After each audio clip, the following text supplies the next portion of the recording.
Alo, Nerede? yatırnıydı. Neymişleyen? Yatırnı. Nurlar aydan ok mu?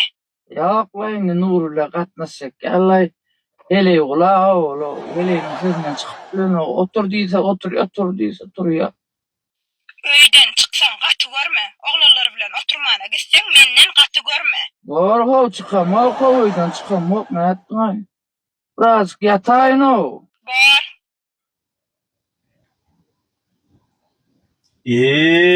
Ağam, hakik artiste yedin. Hele şey etmeli, ağlamalıydın ya, ağlamalı. Ne ettin öyle deyip ağlanıyorsun, ne gördün ha?